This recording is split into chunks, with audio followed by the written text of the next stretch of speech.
servizio della famiglia. Perché? Beh, il nostro paese deve investire sulla famiglia, il nostro paese è stato costruito attorno alle famiglie che hanno curato le nuove generazioni e sono una risorsa di cura tutt'oggi irrinunciabile, ma per troppo tempo sono state abbandonate, non hanno avuto sostegno.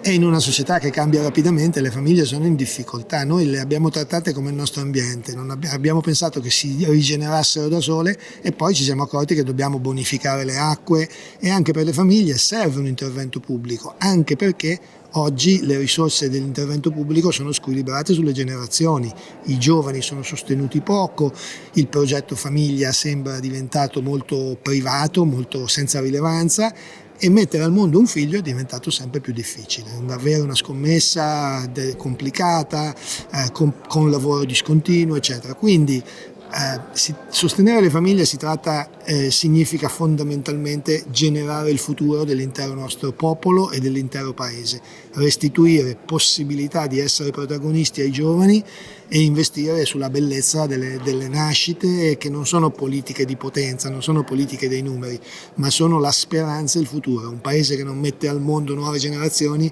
è un paese in debito di speranza e che non vede il suo futuro come un luogo buono. Ecco, questo è il paese che io mi immagino è un paese capace di sperare. Dal vostro rapporto si legge che la famiglia aumenta la felicità e la soddisfazione dell'individuo. Sì, abbiamo analizzato la maggior parte delle letterature internazionali per capire quanto la famiglia fa la differenza anche su queste dimensioni del benessere personale, cioè uno fa famiglia ed è più contento o è più schiacciato, messo più in difficoltà, la sua libertà diventa più reale quando è insieme ad altri o la sua libertà sta nell'essere senza vincoli e senza legami. E il dato sociologico, economico, psicologico che abbiamo raccolto è molto omogeneo, cioè essere in famiglia, essere dentro relazioni stabili, essere dentro relazioni di cura, avere una famiglia stabile protegge molto di più la felicità individuale delle persone. Le persone aiutandosi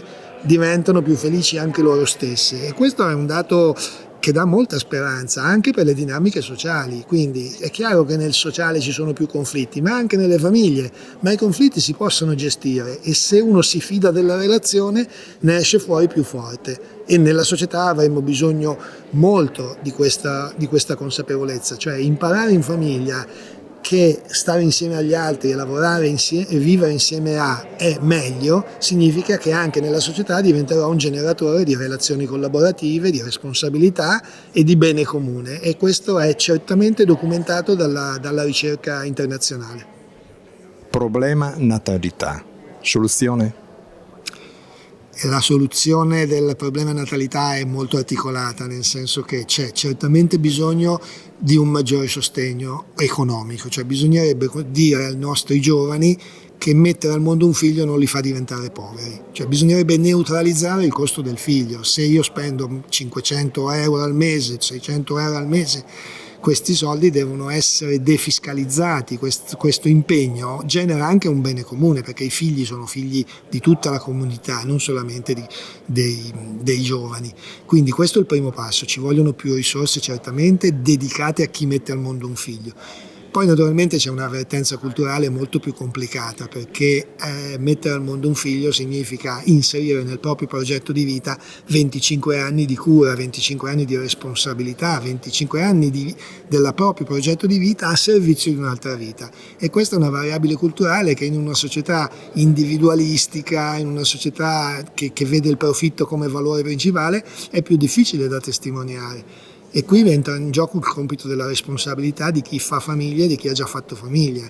Chi ha avuto figli dovrebbe testimoniare la bellezza dell'avere figli, dovrebbe aiutare i giovani a pensare che la loro felicità passa anche attraverso un figlio di cui farsi carico, quindi la felicità non solo come assenza di vincoli, come possibilità di fare cose, ma anche la bellezza del mettere al mondo un progetto di futuro. Devo dire che tutti quelli che hanno avuto dei figli, secondo me, non possono negare che sia un'esperienza che non ha prezzo.